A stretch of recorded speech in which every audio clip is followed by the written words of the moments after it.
एक मिनट रुक जाइएगा सिद्रा।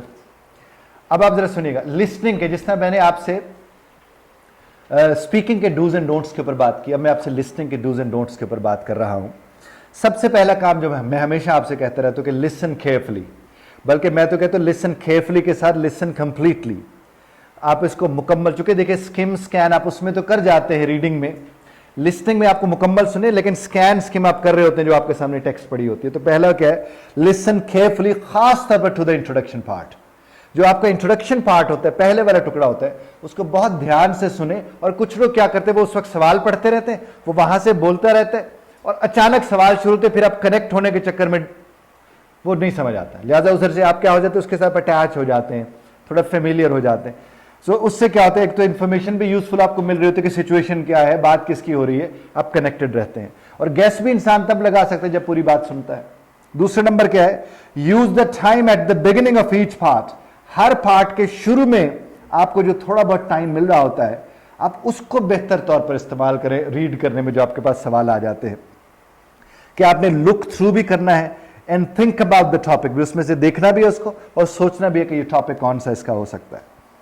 उसके बाद जनाबे वाला इंस्ट्रक्शंस को you have to read them carefully. जो हर टास्क की इंस्ट्रक्शंस आ रही हैं उन्हें केयरफुली करें और आपने याद रखना है कि मैक्सिमम नंबर ऑफ अलाउड क्या है। ये ना हो कि वहां पर वो कहे नो मोर देन 2 वर्ड्स और आप 3 लिख बैठे। खास तौर पर इस बात का आपने ध्यान रखना है कि वर्ड लिमिट को आपने किस तरह से देखना है। And right while you answer, जब आप वाइल यू लिसन, जब आप सुन रहे होते हैं तो साथ ही साथ आप लिखने की कोशिश करें। कुछ लोगों को तो मैं ये कहता हूं कि आप अगर मसलन कंप्यूटर था और आपको पता है कि कंप्यूटर को आप CPTR लिख लेते हैं, यानी पूरा लफ्ज नहीं लिखा, लेटर्स की सूरत में आपने लिख लिया, लेकिन वो लेटर्स लिखें जो बाद में आपको समझ आ जाए। ये ना हो कि आपने लेटर्स वो वाले लिख दिया और बाद में आप पता नहीं कारपेंटर था कि कंप्यूटर था। तो आपने खास तौर पर अगर आप शॉर्ट फॉर्म उनके लिखना चाहते हैं तो ये समझ के आपने उसको देखना करना है, यानी वो क्या हो कि यू राइट व्हाट मेक्स। और दूसरी बात आप इसमें कि आप उसमें सुन रहे होते हैं, जो कि आपको पता है दूसरी दफा नहीं सुनना, एक ही दफा सुनना है, तो शॉर्ट फॉर्म।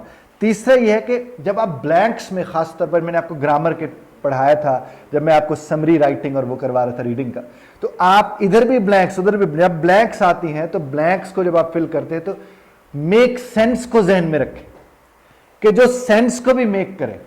ब्लैंक होती वही है कि वो सेंस को मेक करे, इट मेक सेंस कि हाँ यार यही तो लग सकता है, इसके अलावा क्या लग सकता है।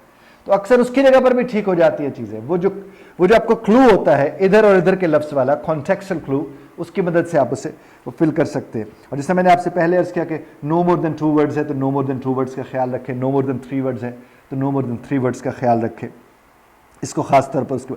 उसके बाद है कि try to answer all the questions, क्योंकि इसमें ऐसा नहीं है कि आपको ऑप्शन तो है ही नहीं, तो साहब सारे सवालों का जवाब दीजिए। और अगर आपको मिसाल के तौर पर आपको लगा कि यार अब इसके मुतालिक शोर नहीं है, ये ऐसा नहीं है, तो ऐसा तो नहीं कि दोबारा वो सुना देगा कि अब आप शोर हो जाए। तो साहब जो शोर है जितना कुछ समझ आया ठीक है, कर डालिए उसको। और उसके बाद क्या है कि स्पेलिंग्स बड़ा अहम है। स्पेलिंग्स, चूंकि स्पेलिंग गलत है तो आपको गलत होता है सब। ट्रांसफर शीट की भी बात नहीं कर रही मैं उसके ऊपर लिखने की बात। स्पेलिंग्स आपके जो है वो आपने उसे बार बार देखना है। और खास तौर पर स्पेलिंग्स हमारे जो खराब होते हैं जो आप ठीक करने की कोशिश करते, एक तो आखिर में ई या आखिरी हर्फ से पहले ई, या आई ई और ई आई जो दरमियान में आते हैं, अक्सर नॉर्मली इन्हीं के मसाइल होते हैं। तो इनकी एक लिस्ट बना लें जो आपके अक्सर गलत होते हैं, उन लिस्ट का ध्यान रखें तो वो ठीक हो जाता है, इसमें ऐसा कोई दिक्कत नहीं है। लेकिन स्पेलिंग्स में आपको पता है कि अमेरिकन और ब्रिटिश दोनों स्पेलिंग्स एक्सेप्टेबल है। प्रोनाउंसिएशन में आपको पता है ऑजीज की, अमेरिकन की, ब्रिटिश की, इवन न्यूजीलैंड वाले, इनको वो स्टैंडर्ड समझते हैं, तो स्टैंडर्ड प्रोनाउंसिएशन वाले एक्सेंट्स आते हैं जो इसके अंदर आपके आते हैं। और अगर आप पेपर बेस्ड टेस्ट दे रहे हैं तो आपको पता है उसके लिए आपको 10 मिनट्स एक्स्ट्रा मिलते हैं। तो उन एक्स्ट्रा 10 मिनट्स के अंदर आप अपना आसानी से अपने आंसर्स को ट्रांसफर कर सकते हैं। और उस वक्त भी बात होता है वो जो मेक सेंस वाला था, आपको लगा कि यार ये मेक सेंस ये नहीं ये वाला कर रहा है, तो उस वक्त आप बदलना चाहें आप उसे बदल सकते हैं। और आपने ट्रांसफर शीट के ऊपर, जैसे कि हमने सारी डिटेल यहां लिख के भी रखी हुई है, आप ट्रांसफर शीट के ऊपर कैपिटल में सारे वर्ड्स कैपिटल में लिखते हैं और उसके लिए आपके पास अच्छा खासा टाइम होता है, आप उसको वो देख सकते हैं। ये तो जनाब थे डूज इसके। अब इसके डोंट्स को देखिए, किन चीजों से बचना चाहिए। Don't worry if you have to cross out और चेंज एनी आंसर। किसी आंसर को चेंज करना पड़ जाता है उसके ऊपर, तो परेशान होने वाली कोई बात नहीं, डोंट वरी, उसके ऊपर परेशान नहीं हो। और अगर एक सवाल छूट गया तो पैनिक मत कीजिए, अगले छूट जाएंगे। और ये हमारे साथ होता है कि एक के चक्कर में अगला छूट जाता है। हमारे रिश्ते, हमारे ताल्लुकात, हमारे अपॉर्चुनिटीज इसी तरह तो होती हैं। हम एक का रोना रो रहे तो उसके नतीजे में 2 और रोने नसीब में आ जाते। तो इसको देखिए, and look ahead and concentrate, आगे की तरफ देखते रहिए और कॉन्सेंट्रेट कीजिए, तो जिंदगी का फंडा है। आप जिंदगी में भी आगे की तरफ देखते रहे, कॉन्सेंट्रेट करें, फोकस्ड रहें। बहुत सी चीजें, आपका यकीन मानिए, आपके फोकस से जो नहीं भी नजर आ रहा होता ना, वो भी नजर आना शुरू हो जाता है। फोकस कोई आम शय नहीं है। आपने देखा होगा बचपन में स्कूल्स में वो एक सूरज की शुआ को तिरछा करके कागज पे लाते थे और आग लग जाती थी। वो क्या होता था? वो फोकस का ही होता था कि फोकस ये कुछ कर देता है। रिश्तेदारों में तो फोकस की वजह से आग लगाई जा सकती है। जॉब्स में भी आग लगाने में किरदार एक होता है। मैंने इसके ऊपर एक लिखा था एक दौर में कि रिश्तेदार खूनी होते हैं। और जी हाँ, खूनी आप समझते तो हैं। उसके बाद देखिए, don't try to rephrase what you hear, whatever you are hearing, उसको रीफ्रेज मत कीजिए यार। वो तो देखिए ना, जिससे मैंने आपसे कल भी अर्ज किया था कि ब्लैंक के इधर उधर वाला लफ्ज तो हो सकता है रीफ्रेज हुआ, जो वहां लगना है वो तो वही होगा जो वो बोल रहा है। तो इसलिए आप उसको, जो आपने सुना वही आप लिखने की कोशिश करें, वो फिट होना चाहिए, मेक सेंस करना चाहिए। जो आपने डोंट रीफ्रेज, इसमें डोंट आ गया। And don't write more than maximum number, वो जो मैक्सिमम नंबर ऑफ वर्ड्स दिया गया उससे ज्यादा लिखने का नहीं है, क्योंकि उसकी इजाजत नहीं है। And don't copy any words before और आफ्टर द गैप्स, इधर उधर को कॉपी करने की कोशिश मत कीजिए, वो तो वहां लिखा हुआ है, उसको क्यों कॉपी कर रहे हो पेपर के ऊपर, जब आप ट्रांसफर करने के लिए जाते हैं।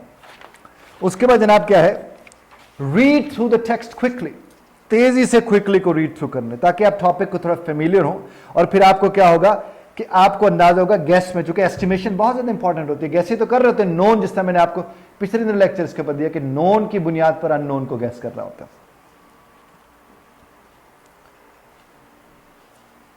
और अनफेमिलियर वर्ड्स अगर आपको एक दफा मिल गए, उसमें मिल गए, वो तो गए। जो इधर मश्क करवाते इसमें जो आपको अनफेमिलियर लगा, एक दफा देख लिए तो अब तो अब अनफेमिलियर ना रहे, वो तो फेमिलियर हो गया आपके लिए। और कोशिश, वो जो बात होती है ना, वजाहतें दे रहे होते हैं वो, एग्जाम्पल्स को इसलिए सुने के सुनना है, जवाब उसमें नहीं होता। वो तो होती इसलिए कि कितना देर इंफॉर्मेशन को रिटेन करके और इंफॉर्मेशन में से इंफॉर्मेशन निकाल के लाता है।